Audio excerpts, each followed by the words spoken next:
ஒரு கல்லு உயரமா இருந்தா போதும் அதுக்கு ஒரு தர்கா கட்டி பூஜை பண்ணிடுறாங்க. காலடியில கிடந்து மிதிபடக்கூடிய ஒரு கல்லாச்சே, இது நம்முடைய தேவைகளை நிறைவேற்றுமான்னு யோசிக்கிறாங்களா? இந்த கல்லு சுத்தியலால உடைச்சா சுக்கு நூறா போகும். சுக்கு நூறா போகக்கூடிய ஒரு கல்லு நம்முடைய தேவையை நிறைவேற்றுமா?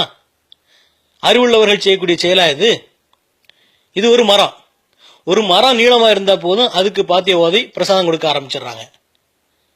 மரத்தை வெட்டுனா கீழே விழுந்துடும், எரிச்சா எரிஞ்சு போகும். இப்படி அழியக்கூடிய ஒரு மரம், ஒரு பலகை, இது நம்முடைய தேவை நிறைவேற்றுமா? ஆறறிவில் உள்ள மனுஷன் செய்யக்கூடிய செயலா இது?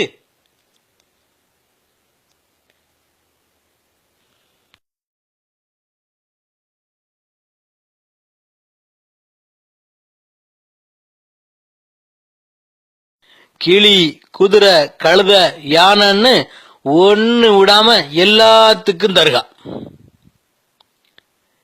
இங்க பாருங்க, பாறைக்கு ஒரு தர்கா, கல்லு ஒரு பாறை உருண்டு இருக்கு, அதுக்கு ஒரு தர்கா கட்டியாச்சு. வருஷா வருஷம் அதுக்கு ஆண்டு நேச்ச கந்தூரி. அறிவுள்ள மனுஷன் செயலா இது?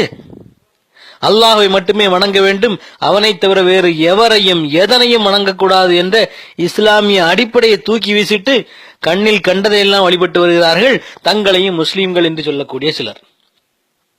அல்லாஹ் எச்சரிப்பதை பாருங்க, கவனத்தில் கொள்க, தூய இம்மார்க்கம் அல்லாஹ்வுக்கே உரியது, அவனை அன்றி பாதுகாவல்களை ஏற்படுத்தி கொண்டோர் அல்லாஹ்விடம் எங்களை மிகவும் நெருக்கமாக்குவார்கள் என்பதற்காகவே தவிர இவர்களை வணங்கவில்லை என்று கூறுகின்றனர். அவர்கள் முரண்பட்டது பற்றி அவர்களிடையே அல்லாஹ் தீர்ப்பளிப்பான்.